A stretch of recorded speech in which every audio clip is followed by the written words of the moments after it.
ఏంటి బ్రో ఇంకా ఇలాగే ఉన్నారు? రెడీ అవ్వండి, టైం అయిపోతుంది. బాత్రూమ్ ఖాళీ లేదు బ్రో. మీ ఇద్దరు ఫ్రెండ్సే కదా, నువ్వు కొమ్ముడిలో కూర్చో, నువ్వు స్నానం చేసే, టైం అయిపోతుంది. రండి రండి. నువ్వు గట్రా ముగ్గురిని చేద్దాం బొక్క గడు. అరే కొబ్బరిగా పట్టిన జాగ్రత్తగా వెళ్ళిపో. పెళ్లి కొడుకు దగ్గర అందరూ క్లోజ్ ఫ్రెండ్సే ఉండాలి, మీరు వెళ్ళిపోండి. అయితే నువ్వు వెళ్ళిపో ముందు. దానిలో ఇంకోటి ఉంది. పంతులు గారు అసలు ప్రాసెస్ ఏంటి? మీకు ఏమైనా మంత్రాల్లో హెల్ప్ కావాలని నన్ను పిలవండి. ఇప్పటిదాకా ఎన్ని పెళ్ళిళ్ళు చేశాను నువ్వు ఇక్కడ? ఎక్కడ నుంచి వెళ్ళు, మాకు మళ్ళీ మేము హడాడుకుంటాను. అందరి ముందు పరుగు పోయిందిగా, ఇంకెలా తలెత్తుకుంటావు?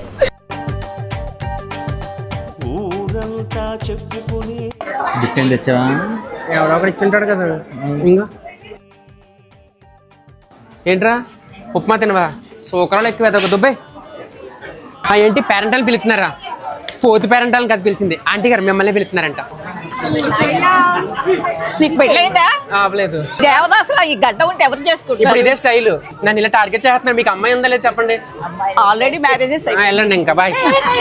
ఏ అల్లరి భరించలేకపోతున్నాం. మీరు పని చేయండి, దీని కింద తోకండి. పెళ్లి కొడుకు పెళ్లి కూతురు వచ్చి మిమ్మల్ని ఎత్తుకుంటారు. ఓకేనా? వెళ్ళిపోండి, దానికింద తోకండి. ఈసారి కుదిలేరా? ఈ కాలనీలో ఆడుకుంపంత మంచోళ్ళు కాదు. ఈ అత్తిలోడు వాళ్ళకంటే పెద్ద బోకు.